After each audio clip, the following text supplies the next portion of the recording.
So what's the truth? Where are you really? These first three possibilities are all based on the idea that you're already in a relationship.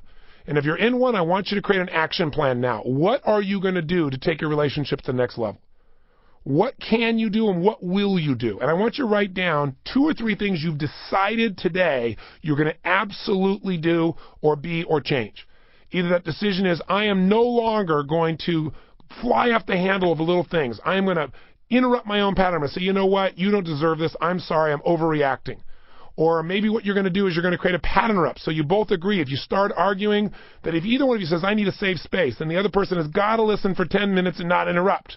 And that doesn't mean 10 minutes where you take notes about all the crap you're going to refute. It means where you really listen from your heart and where you look directly in their eyes the whole time they're talking and you feel what they're saying and you try to put yourself in their perspective.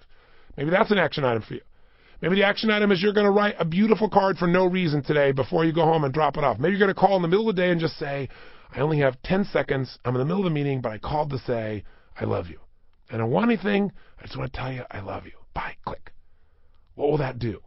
I want you to create an action plan. I want you to write a map, a massive action plan as fast as you can of things you can do to enhance the relationship. Or if you truly are not matched in your natures, in your values, in your goals, you need to get really clear about that and you need to sit down with this person and make some decisions.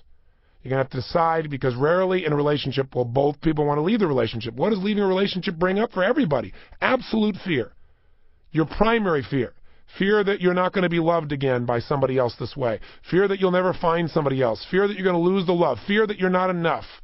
Fear that you won't be able to have what you really deserve. Or fear this person's leaving you and therefore they're rejecting you and you can't have it. Sometimes this break of this pattern is the greatest thing that ever happened because now, even if you're on the receiving end, you're now free to really have someone who can fully appreciate you because it's not that you're not enough. It's that your nature, your needs, your desires, your values are different.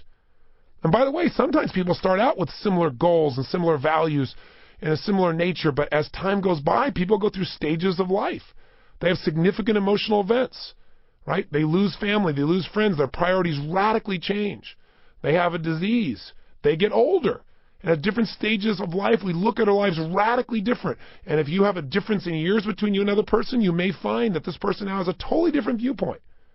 So, instead of looking as a failure, be honest and decide what you're going to do. And figure out how you do it responsibly, lovingly, where you can preserve the relationship but transform it maybe into a friendship. Because if you think about it truthfully, all relationships have a purpose. There's some lessons for us all to learn. And when you learn those lessons, then the relationship may transform into a new relationship called a friend or called a business associate or called something. I don't know, someone who's no longer in your life. But you got to decide. Don't turn off this tape without coming up with an action plan to make your relationship better or to change yourself or to complete this relationship and create the vacuum and create something new. Because you know what some people do? They go, I know it's the wrong relationship, but I'm going to keep looking until I find the right person, then I'll let go of this person. Well, you can't get to second base with one foot on first. You can't do that. You got to let go. You got to create a vacuum. Until there's a vacuum there that's open, there's no space for someone else to be attracted into your life. Now, that's going to be your plan. That's going to be your homework. You can stop the tape now if you're one of those people.